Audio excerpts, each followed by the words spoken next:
ఈ మధ్య హార్ట్ అటాక్తో చాలా మంది ప్రాణాలు కోల్పోతున్నారు. వయసుతో సంబంధం లేకుండా పిట్టలా రాలిపోతున్నారు. డాన్స్ చేస్తూ ఒకరు, జిమ్ చేస్తూ మరొకరు, ఇలా వరుస గుండెపోటు మరణాలపై ప్రజలు భయాందోళనకు గురవుతున్నారు. ఈ క్రమంలోనే ఓ వ్యక్తి స్టేజ్ పై నాటకం వేస్తుండగానే హార్ట్ అటాక్ గురై ప్రాణాలు కోల్పోయాడు. దీనికి సంబంధించిన వీడియోనే ప్రస్తుతం వైరల్ అవుతుంది. ఇంతకీ ఈ ఘటన ఎక్కడ జరిగిందనేది ఇప్పుడు తెలుసుకుందాం.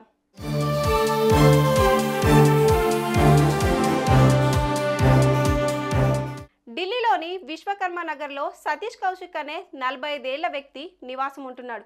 ఇటీవల షహదారాలో జరిగిన నాటకంలో సతీష్ రాముడి పాత్ర వేశాడు. అతడు తన పాత్రతో అందరినీ మైమరిపించాడు. కాగా అతడు స్టేజ్ పై నాటకం వేస్తున్న క్రమంలో అతడికి సడన్ గా గుండెలో నొప్పి అనిపించింది. దీంతో నాటకం మధ్యలోనే అతడు తెర వెనుకకు వెళ్ళాడో లేదో అక్కడే కుప్పకూలిపోయాడు. వెంటనే అప్రమత్తమైన అతని కుటుంబ సభ్యులు హుటాహుటిన దగ్గరలోని ఆసుపత్రికి తరలించారు. పరీక్షించిన వైద్యులు అతడు అప్పటికే హార్ట్ అటాక్తో ప్రాణాలు కోల్పోయాడని నిర్ధారించారు. ఇక ఇతడి మరణ వార్తతో కుటుంబ సభ్యులు కన్నీరు మున్నీరుగా విలపించారు. అయితే అతడు గుండెపోటుకు గురవుతున్న దృశ్యాలు వీడియోలో రికార్డ్ అయ్యాయి.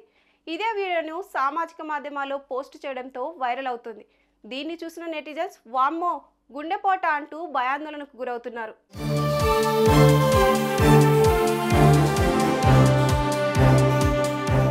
మీకు కూడా గుండెలో అప్పుడప్పుడు నొప్పిగా అనిపిస్తుందా? అయితే అస్సలు నిర్లక్ష్యం చేయకండి. దగ్గరలోని వైద్యుని సంప్రదించి చికిత్స పొందండి.